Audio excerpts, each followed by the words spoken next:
Non, je pense aussi.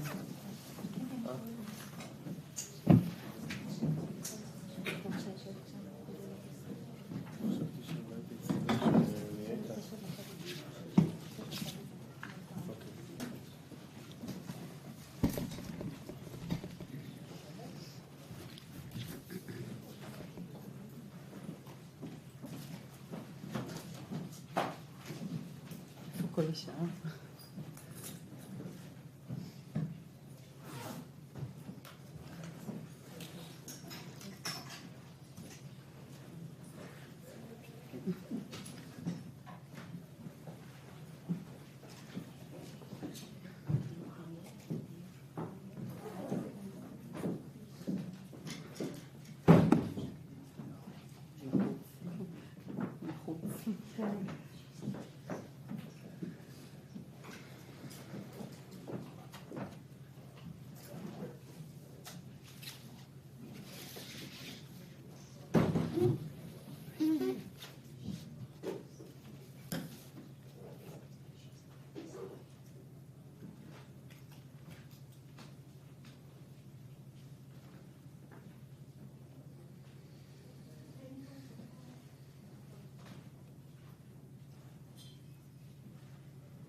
Hey, how you doing?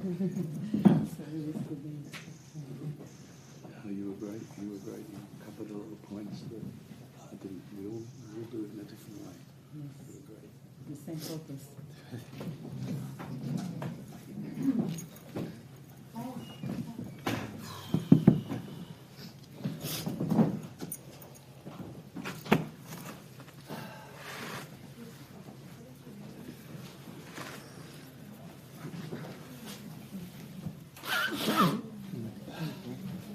אתמול הגענו מהערב, היה לנו איחור של איזה רבע שעה. כן, אני שמחת.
Hello everyone, thank you for joining us today's press conference with the families and members and representatives of those who have been brutally kidnapped and murdered by Hamas terrorist organization. We are speaking 45 days following the Hamas terror attacks which took place on October the 7th. As an update, there are at least 1,200 people who've been murdered, at least 7,667 people that have been injured from these attacks. And regarding the hostage situation, they're believed to be 240 hostages in Gaza kidnapped, out of them at least 30 children. We have today with us, joining us, we have Iris Chaim, the mother of Yotam Chaim. He's 20 years old. 28 years old, sorry. He requires specific medication. He was kidnapped from Kfar Aza. We have Doron Lipstein speaking today with us. He's representing his brother Ophir. Ophir was 50 years old from Kfar Aza as well. He was murdered when he was defending the kibbutzim of southern Israel in the morning of the 7th of October. We have Thomas Hand, the father of Emily Hand, a 9-year-old girl who was kidnapped from kibbutz Be'eri. And we have Orit Meir with us and her brother. Orit is the mother of 21-year-old Almog Meir. He was kidnapped from the Nova Festival in Re'im. Lastly, we are joined by Liraz Charchi. You may recognize her from her role in the series Tehran, but she's here with us because she also lost 5 members of her family in the Hamas terror attack from kibbutz Be'eri as well. She is accompanying the families of the hostages today, and she is seeking to raise awareness about, I forgot to mention, you are Israeli Persian. She's seeking to raise awareness about the Iranian diaspora who stands in solidarity with Israel with a special focus on Iranian women. Thank you everyone for being here. We will first hear the testimonies of our members here, and then there will be time for questions. After that, if you are interested in having one-on-one conversations, we will be able to facilitate that as well. לא, שדורון. דורון. First of all, thank you for coming. It is very important to us to be here today. We left our families who needed us in Israel, and we came here to share with you what happened on Simchat Torah, our holiday on Shabbat, October 7th. I was introduced as the brother of Ophir, but in this day we lost 4 members of our family in one day. In the morning, Ophir was probably one of the first to get the notice that terrorists are going into the kibbutz from the air. It never happened before. He left the house, he ran to the safe room of the kibbutz to take the weapon, and he managed to take the weapon, and on his way to meet the terrorists, they met him next to his house below an olive tree, and there were few tens of terrorists on 2 trucks, and they shot him and killed him immediately. And then they continue few houses up in the hill, and they killed his mother-in-law, Bila, who just went out. It's from the same kibbutz. She just went out to pick her phone from her little scooter, and she was killed, 81 years old.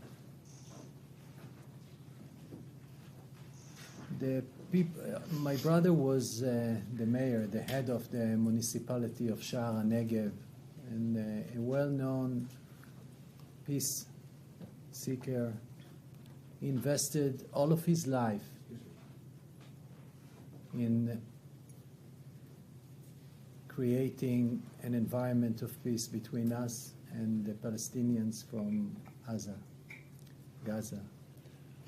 They visit him on a weekly basis in his house. And he was just about to build an industrial center for 10,000 Palestinians in his municipality. He got all the improvement, the money, and he was supposed to start the building 5 days later. They didn't finish because from that point they went to the youth area where young people live together. Each and every one, 19 to 22 years old, are getting a small house with a living room and bedroom. The bedroom is also the safe room. And they started to bombard this area. I have pictures for you that I took a few days later. They ruined the whole neighborhood using missiles against tanks and grenades and shot everyone. They went into the room of the Neta and his fiancée, Erin. And Neta is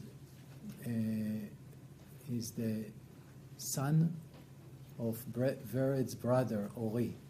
Vered is the wife of my brother, Ophir. So it's the nephew of Vered. And they threw a few grenades. They opened the safe room and threw 4 grenades inside the room. He jumped on them and managed to save his fiancée, who then was hiding below the bed behind his body for 4.5 hours. They continue to shoot everyone in this area, and then they came to Nitzan's house. Nitzan is the second son of Ophir, the mayor who died, and they started to shoot everything over there, and he was told to hold the door of the safe room so they will not throw grenades into the room. He did it, and he managed to survive for a few hours, but at 11:30 they shot the door so many times the bullets went in, because it's not bulletproof, and wounded him. And he was guided by his cousin on how to, rescue his life and stop the bleeding. But from 2:30, we haven't heard back from him. And at 4, only at 4, the army arrived to tell us that there were 4 terrorists in the room, in the living room, but there was nobody in the bedroom. So we had a feeling that he might be alive, and from that point for the next 12 days, we were searching for Nitzan. At the last few days, even hoping that, maybe they took him, maybe he was kidnapped. The municipality people called Vered, his wife of Ophir, and told her that he's not moving from the same position near the house, and they asked her to go and look what is happening, and they were shooting all over. Her son, Aviv, was 22 years old, went out, and he found his father dead below the olive tree that represent who he is. This man, Ophir, was fully invested in relationship with other people from all around the world.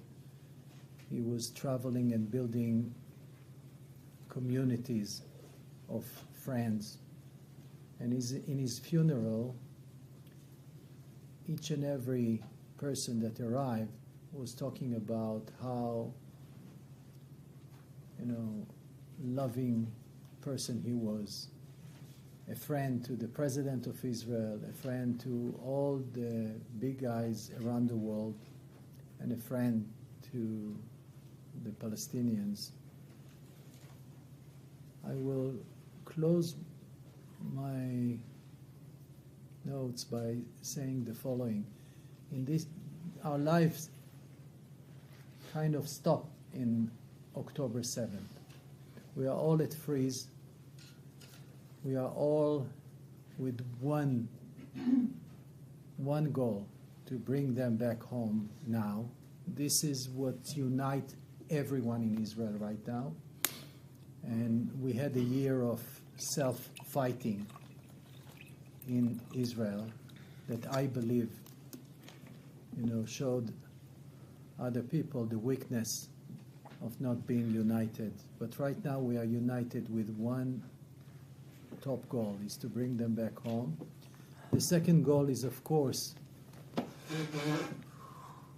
to free Gaza from Hamas, because they are hostages by Hamas, and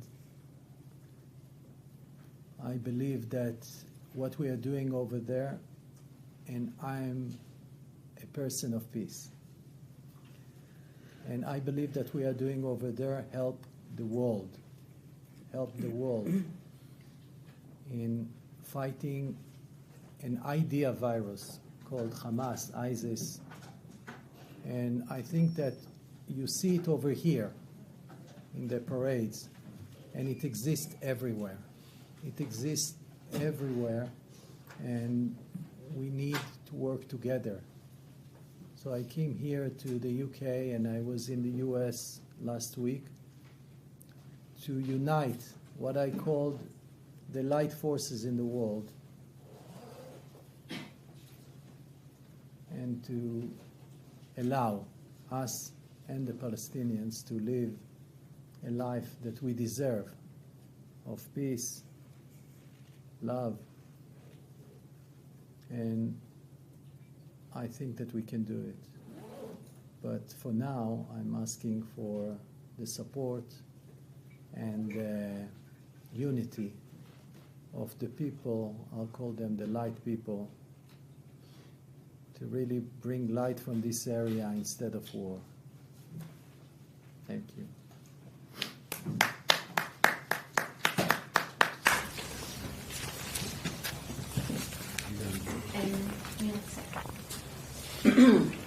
Good morning.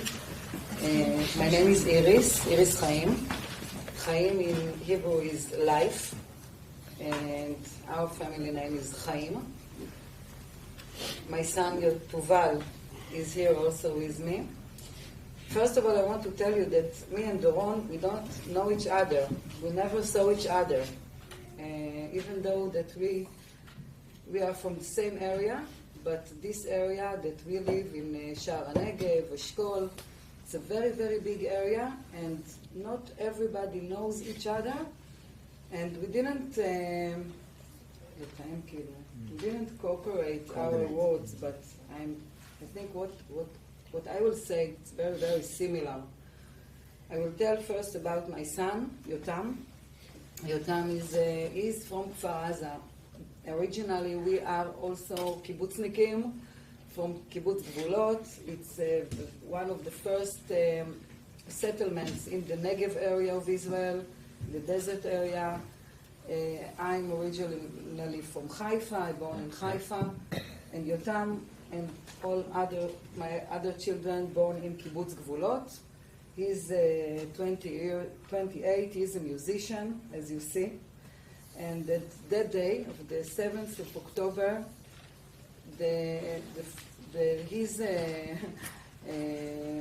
his issue was to go to play the drums in a festival, not the Nova Festival, another festival in Tel Aviv.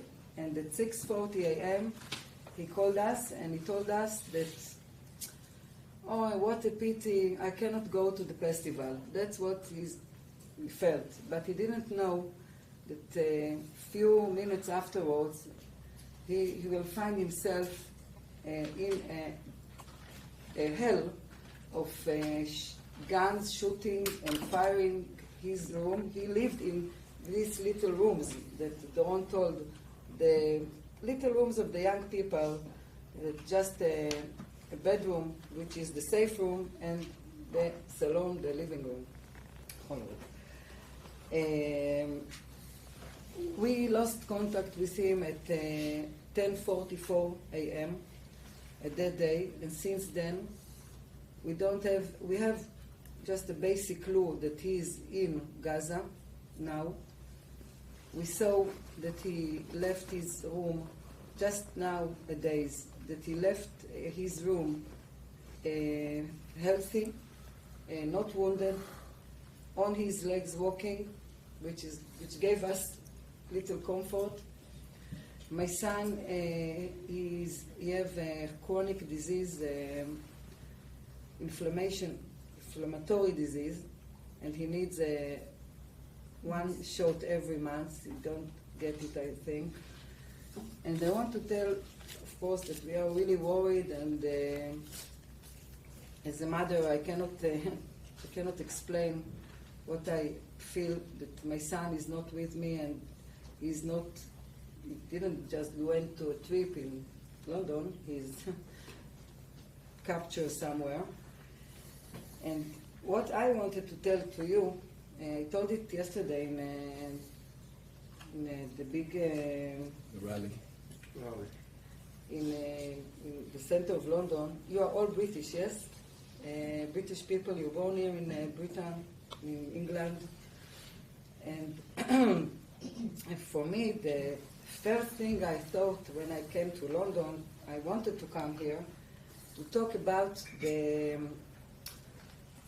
relation, the basic, the historical relation between Britain and the English people, to us Jewish people, about your leader, Winston Churchill, which is very, for me, he's the best leader in the world ever, that looked to Hitler in the eyes and told to him and to your nation that he will fight evil, because this evil is not against Jewish people, it's against all the world. And that's what I want to tell to you and your press. You are going to tell it all over England too, that you will not forget about your mission, British people, against this evil. It starts now in Israel against Jewish, but it will continue to harm every person in the free world if you will not open your eyes and understand that our children, our fathers, mothers, that they are there. It's just the first step for Hamas to get on all the world, on all the free world. And you see it in your eyes here. You see the demonstration, how they are acting against Jews, against Israel. And we want to ask, I want to ask you to do everything that you can to be on the right side of the truth, that Israel is a peaceful place. We never attacked Hamas. We never attacked Palestine.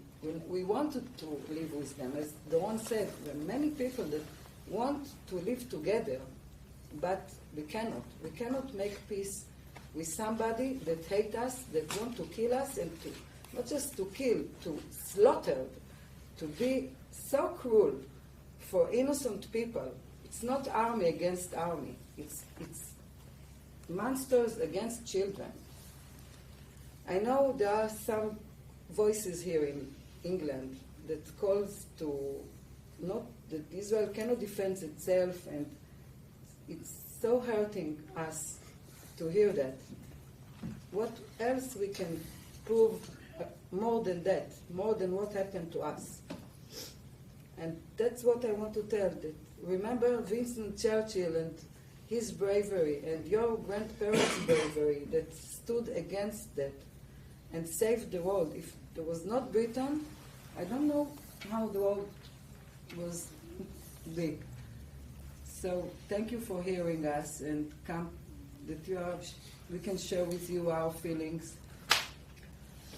And first of all, of course, we hope that they will come back, but I don't know how. I trust Israel, I trust the IDF with all my heart, but we need the support of the world. We need you to support us, please. Now. Thomas?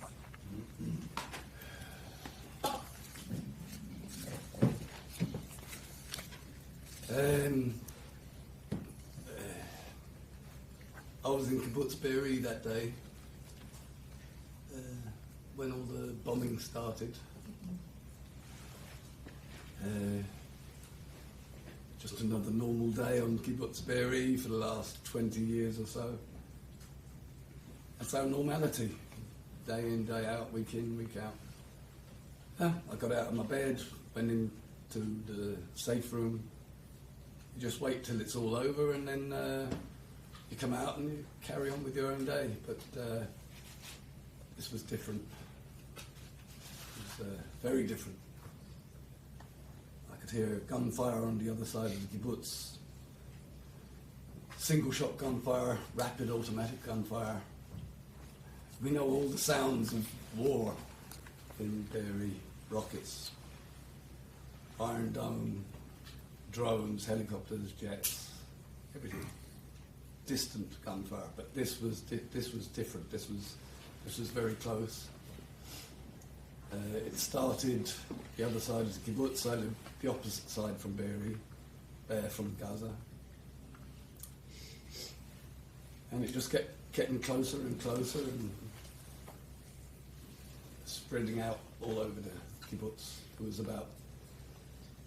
was about 400 Hamas terrorists just slaughtering families, killing, raping, dismembering bodies. I don't know how a human being can be that evil. They have evil in their hearts.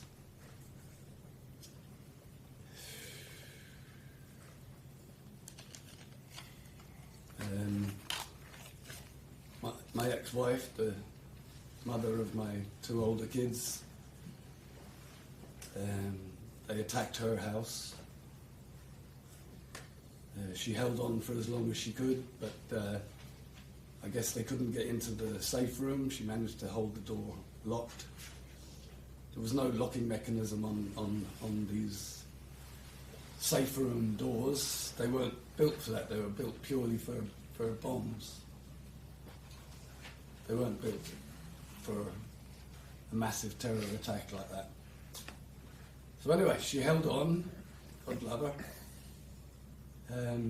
So they couldn't get in, so what they do is they burn you out. Just set light to her house. I guess she stayed in the safe room as long as she could without being asphyxiated. And the house was burning down, so the Hamas left the house. Otherwise they were going to burn. So when she didn't hear any Arab voices any longer in her house, she thought, okay, I'm going to die here, I'm going to burn to death. So I think she made a very good plan. She tried to get to her mum's house, which was only 200 meters away. But they shot her along the way. I've actually been back to Kibbutz Be'eri and saw her the blood-stained path where she fell, where she died. So my son and daughter, Hayden and Natalie, have lost their mother. That's one thing. I was holed up in my safe room from 6:30 in the morning till 1 o'clock the next morning. It was a very, very long day. Worst day of my life. Terrifying. You just went from shaking with fear to stiff with fear, just in and out all day long, all day long. Just praying for someone to come and rescue us.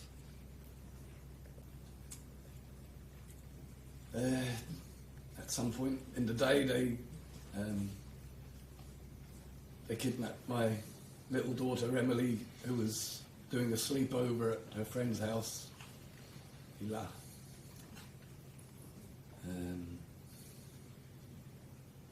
Took her away. We have eyewitnesses of Rayad, the mother of the friend, and little Hila, Emily's friend, and Emily being led away by the terrorists to the tenders that open back trucks and off to Gaza. As you know, at first we had an unofficial report that she was dead.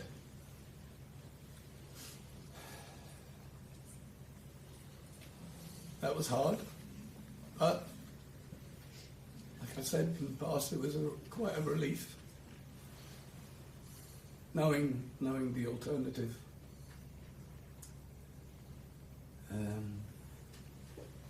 Then on the 30th of October, we had an official information from the army that there was no DNA found. I had to do a DNA swab.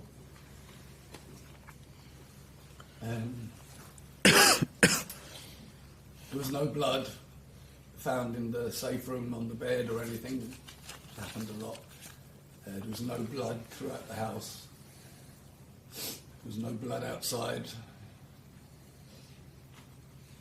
So, in a way, it was the lack of information that they figured out that she wasn't dead.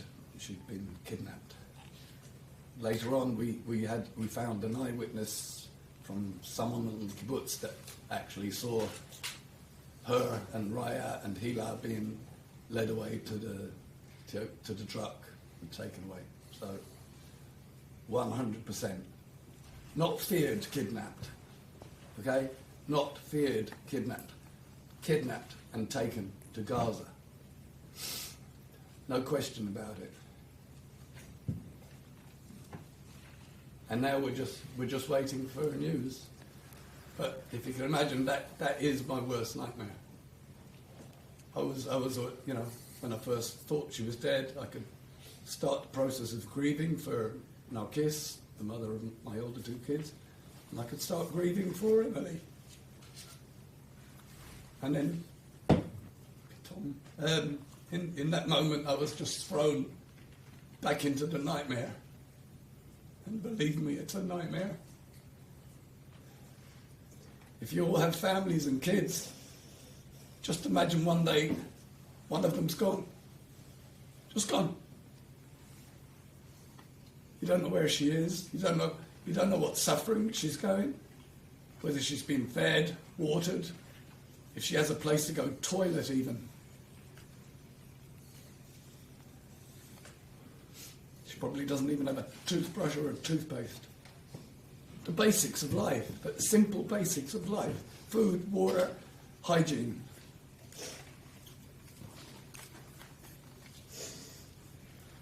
But not only that, just the sheer terror of a 9-year-old girl down in those dark tunnels, never seeing the light of day. But sheer terror, panic, every hour of every day. She must be saying every day, "Where's my daddy? Where's my daddy? Why hasn't he come to save me?" It must be going through her head all the time, "Where's daddy?"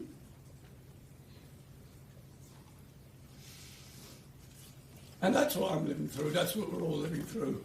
It's a nightmare, an absolute nightmare. We pray that we get them back. I pray I'll get Emily back. I don't know what condition she's going to be in, but she's going to be broken, very broken, mentally and physically. And we will have to fix that. It's going to take a long time to fix that.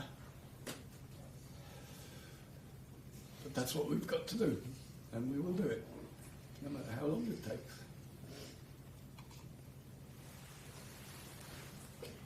That's my prime focus, my reason for living, for getting up in the morning every day. Because believe me, I just want to stay in bed and just a quiet death, if you like, just go to sleep and forget it all. But no, for Emily, I have to get up and do everything I can to get Emily back, and all the at least the children, all the children and the babies, 38 of them. They're bloody monsters. Monsters. They've gone way outside the rules of law of combat. This isn't combat. This is pure terrorism, pure evil,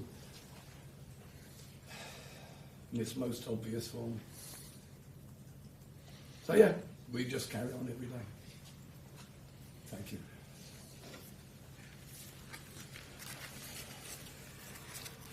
Help us to get her back, please. Do everything you can to help us get them back, bring them back home. That's all we want. I don't think it's too much to ask for. Forget all the politics. You know, you did this to me. You did. Okay, that's been ongoing for fucking thousands of years. It won't stop. It'll never stop. But this is totally just a humanitarian issue. It's nothing to do with politics. They're children. They're civilians. You can't act like that in a war. They've gone beyond the line.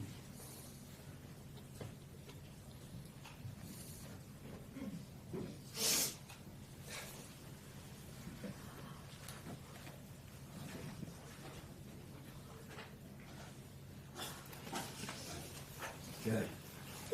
Be strong. Give it to me. My name is Edith. This is my son. You can see his smile.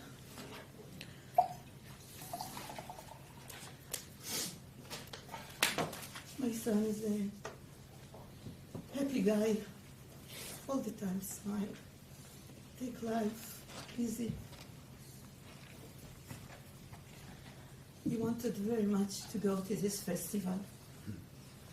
He knew that the next Sunday he started a new job in ITEC. And he was expected to start it. He went to celebrate. Only 21 years old.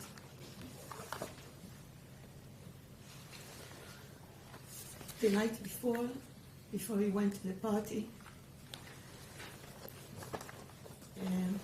his friend Tomer came to pick him up, and he said to me goodbye, and they went there, and the 7th, on October 7th, in the morning, at 7:45 a.m., he woke me up in the morning and he called me. And he said, "Mom, they closed the party. They are shooting and rockets all over. I don't know what is going on.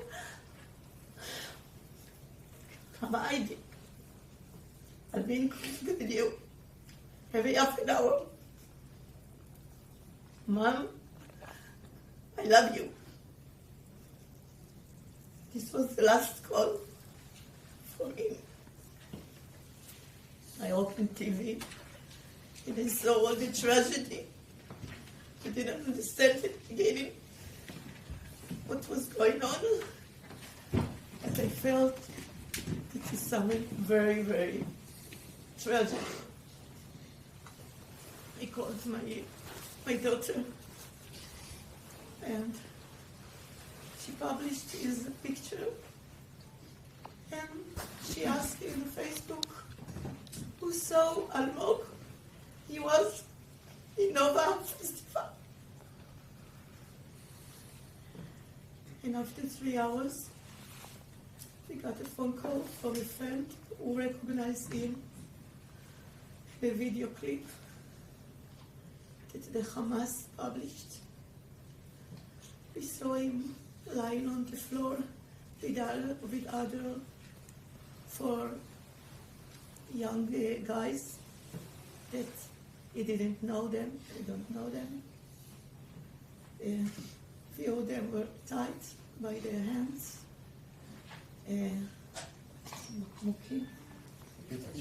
Beaten. And he was lying on the floor. He covered his face with his hands. And he was frightened.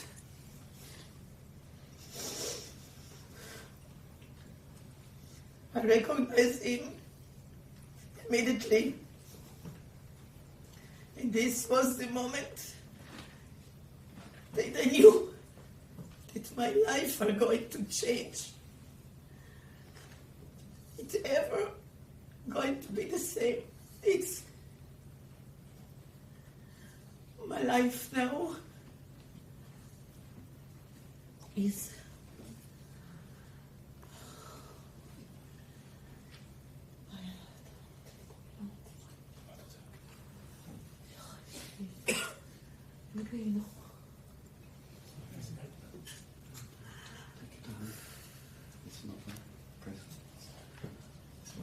my life is a nightmare. And this is the reality of my life. No sleeping, no eating. I'm not working in my job. Everything stopped. I'm working now for bringing my back home. That's what I'm doing. I can't do anything else. I can't concentrate by driving. I can't cook. I can't do things. I'm just working for bringing him home.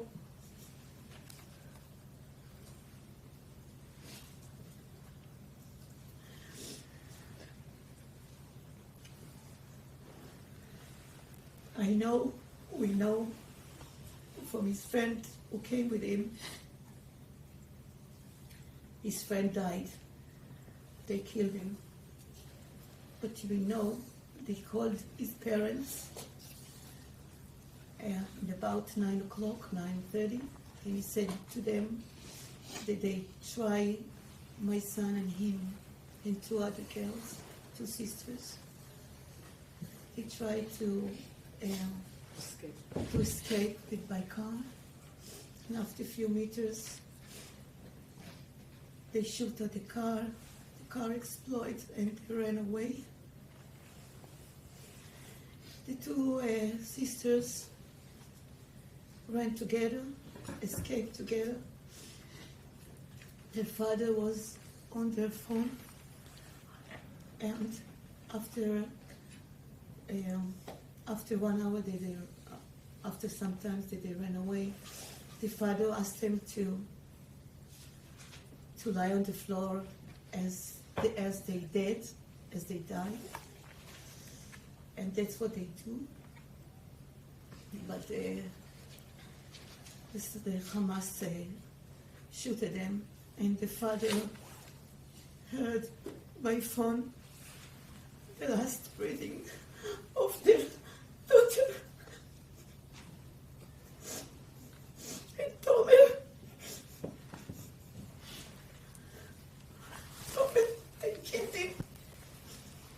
And it took them 2 weeks to recognize, to identify his body. Help us. Help us to bring them back home soon. No. Now, I want my son with me. Now.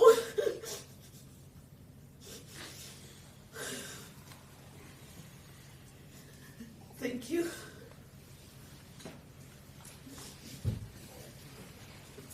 My name is Aviram. I'm the uncle of Almog, her brother. What you see here, it's functioning families. Even for this panel, 20% of the families are functioning, 80% aren't. You just can't carry the pain or the trauma that we are passing through. We are still in the event. The event didn't ended on the 7th of October. We are inside the event. And every story you bring with another deal here for releasing hostages, and another deal there, 50 here, 80 there, 15, 12, there are lots of numbers all everywhere. All this publishing is stabbing our stomachs again. You have to be very careful with all this publishing, because probably for you it's a story, for us it's reality. The nightmare is a reality. And I have to tell you that we need your help.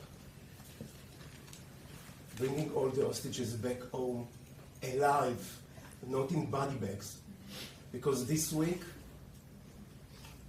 2 hostages came back with body bags. And when we say we want them home now, we say alive, not dead. If they come back dead, I don't see how Israel will recover from it. This is the main thing we have to do. We are Israelis and the free world also. We have to bring them back. Otherwise, we have no reason to continue. All the world will not continue if they will not come back. This end of the free world. Eventually. If I can add something that's very important to us, just to continue on what I was saying, we have to push. You have to push the governments. The most crucial thing to us at the moment is proof of life. I've never heard of this thing in my life. It's either a picture of them, that they're still alive, or at least take their names and where they come from, to show, to know that they're alive at whatever point in time. And from that point on, we will know if they killed them. They are already killing the hostages. That's just another step of the brutality of these people. They're actually killing their bound up hostages there. You know, this is after the heat and the wrath of war from that day. This is cold-blooded murder. Judith Weiss, just the other day, she had been kidnapped, she was kidnapped, and then they found her body dead outside the hospital, the Shiva hospital. So that she was a hostage, and they've murdered her. That's just one more step beyond what they're capable of doing. So for us, this proof of life is very, very important. It's the only thing that would help keep them alive. And that's normally done by the Red Cross. But Hamas, in their psychological warfare, I guess, tactics, are not allowing the Red Cross to get any proof of life or give them medication or see what condition they're in. They refuse the Red Cross to come in. And, sorry, the Red Cross, as far as I know, aren't even announcing that to the world. I think it's very important that they announce Hamas is not allowing us access to the hostages. Now, okay, Red Cross can't do it. There is the Red Crescent, which is more lean towards the Arabics. Perhaps they could be allowed in. They've been involved in some of the hostages being released. Let them get the proof of life. It's the most crucial thing that will keep them alive for us now, this proof of life.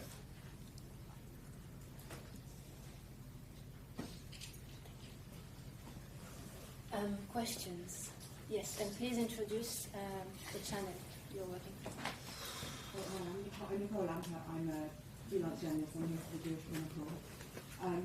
There's talk about possibly that some of the hostages may be freed as some type of deal. Could you talk about the kind of roller coaster of emotions and how you feel about? Obviously, there have been rumours for quite some time, but it appears close. But how do you feel about all of this? I'll believe it when I see it. Meantime, we don't know about any deal. We get close contact with the army in Israel. They inform us if anything happens, but nothing is happening. We don't know nothing. What you hear in the news, we don't know. We get very, very little information. But as for releasing the hostages I'll believe it when I see it. Like Thomas said, or somebody said, that all what you put in the news, it makes the world tense, like, something is happening. But for us, it makes us crazy, because we sit and we wait, but nothing is happening. There's no deals.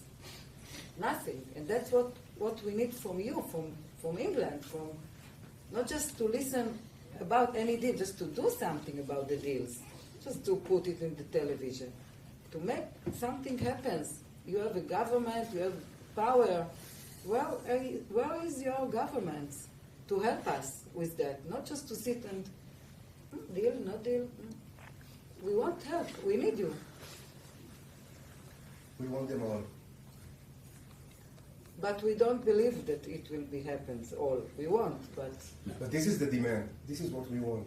We want them all healthy, on their feet. No.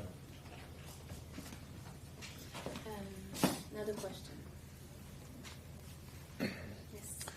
Ivor Bennett from Sky News. Question for Thomas. I understand Emily's just turned 9. Which day exactly was that? 17th. What was that day like for you, and what do you think it would have been like for Emily? Would she have known it was her birthday? On her birthday, I was in New York. They did a massive billboard display that these sympathisers couldn't tear down and destroy her image. I think that's disgusting. It was a very emotional day. All this time, we knew her birthday was coming up, and, of course, we're praying to God that she would be released in time to have a birthday party with cakes and friends and family. But unfortunately, that didn't happen. So in that respect, it was a very, very, very dark day. And it was lovely to see her picture on the wall, big and bright. And that was just one of 15,000 billboards throughout America in 48 states. It was big. People held birthday parties, phantom birthday parties in her honour. Amazing. What the world.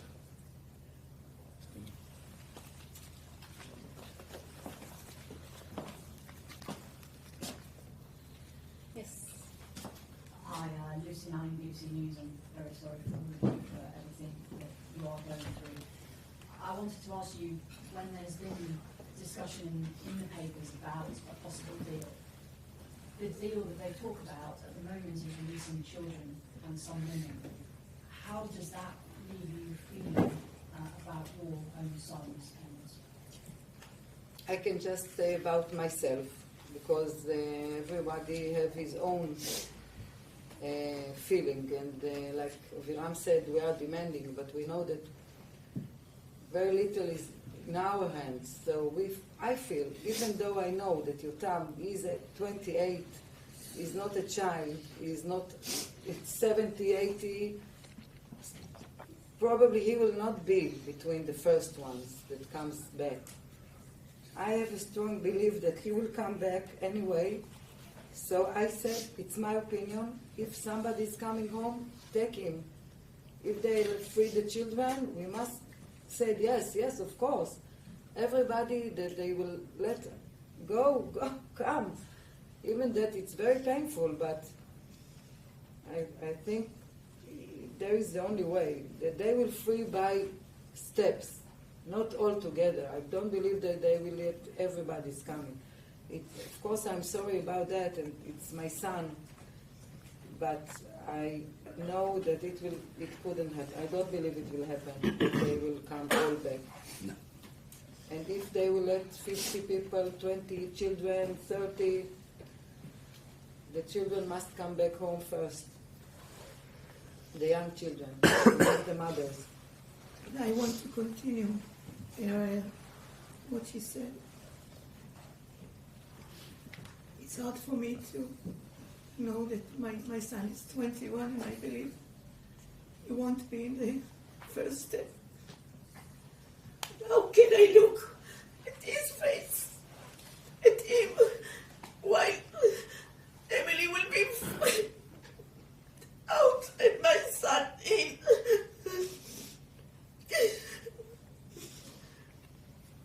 It's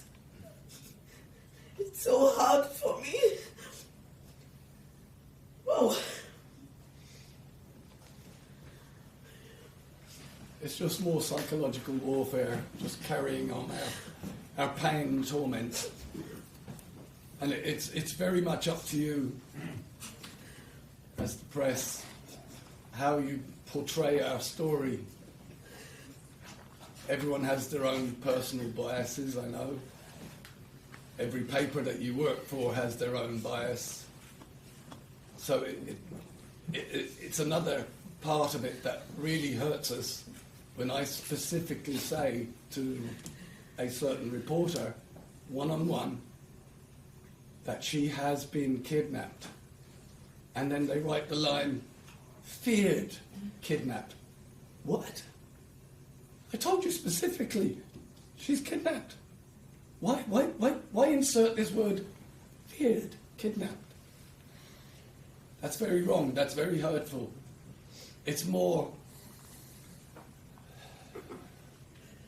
it doesn't help our cause, put it that way. Be careful. I think, Thomas, what you want to say, that be careful for every little word you put.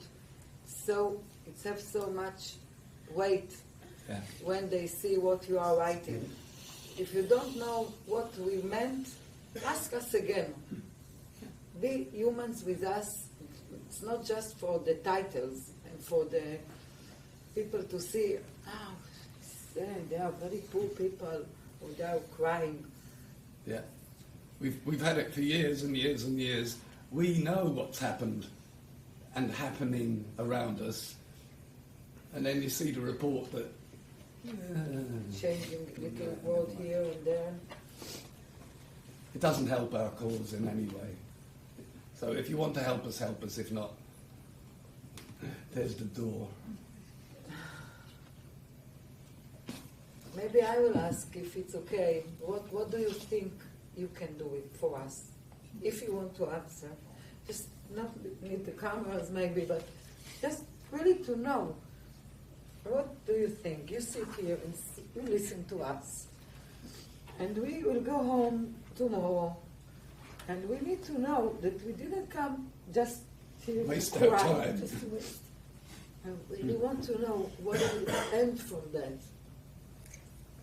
If you want to answer us, just people, not just cameras. I see you are crying with us all the time. As a woman, I don't know if you have children.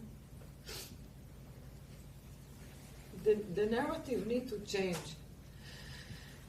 In the newspapers and in all the press and all the world. It didn't just happen.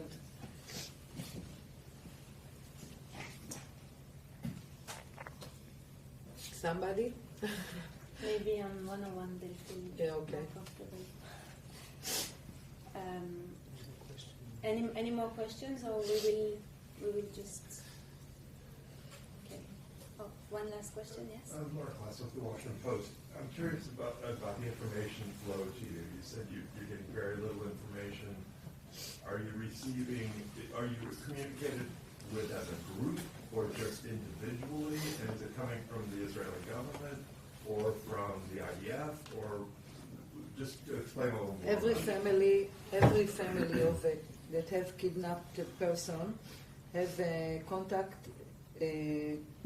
Personal contact Personal with contact with the IDF and the government. We have 2 officers that they are in contact with us all the time, and they are informing us if there are any relevant clue about our son, not about everything, just about our son. If there is any clue, they let us know. In 6 weeks, we got 4 clues. 4 clues. One clue was after 1 week that my son's telephone was there. Just this. But at that day, the day came for us, it was like the Mashiach came for us because we didn't know nothing about him. So we are contacting with the government and the army. We don't have a WhatsApp group of all the kidnapped people. We are not coordinating our. Maybe we should, actually. Maybe, but yes, it's more personally. There are some people that are more united. We never met. There's the forum.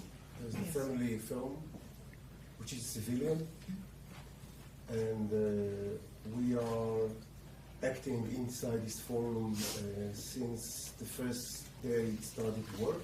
Not everybody. No, I'm talking Yes, about you. us. You are not? No, I'm not. you are not. So you should. Should? We are. I believe about 100, maybe more, of families of hostages, and we're receiving lots of services from them. If we are in media, foreign and internal, if we need help with the national insurance, if we need help with volunteers to take us, or it says before that she can drive, so there are volunteers who take her from place to place. Yeah. And the forum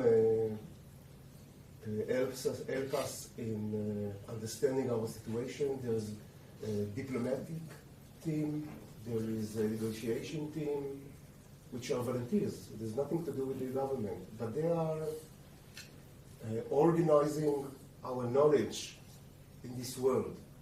We are new in this world. So there is a lot of help from the Families Forum.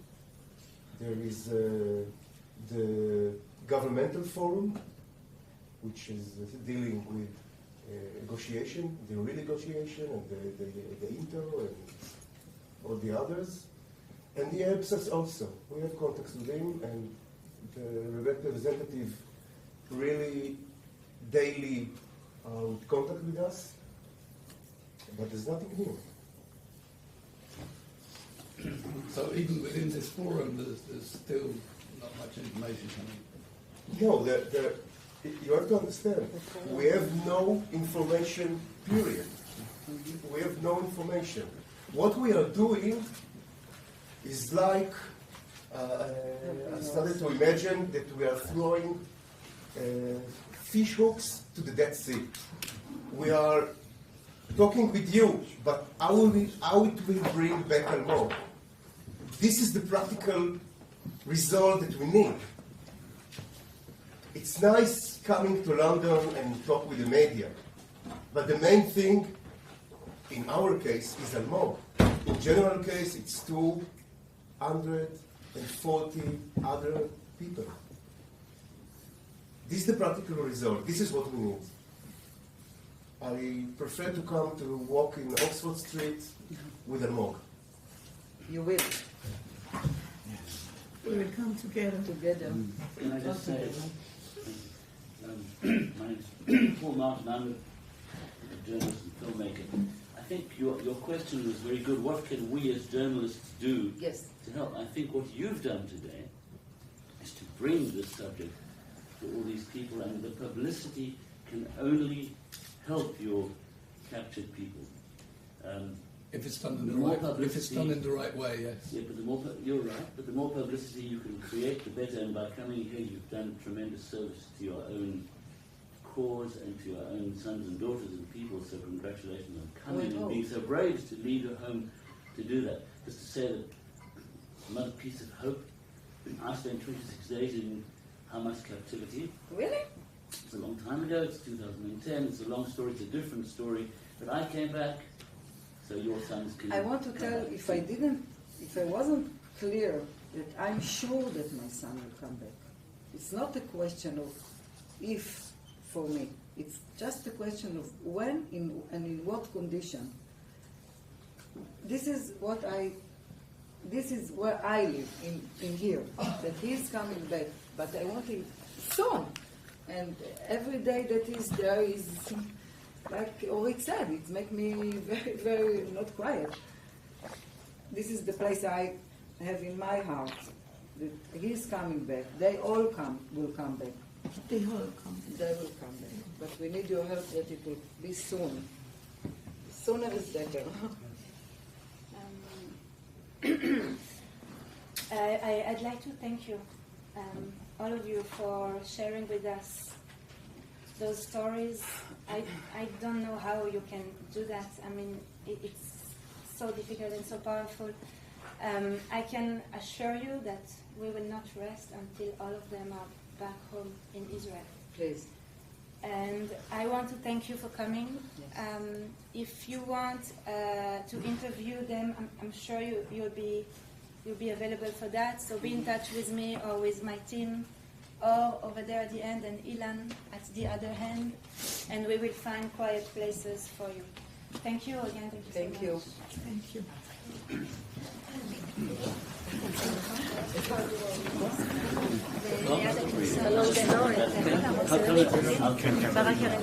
Is it possible to speak to Iris and Thomas one-on-one, please? Sky News, thank you. אז היא הלכה לשירותים, אבל... שנייה, בוא נצטלם.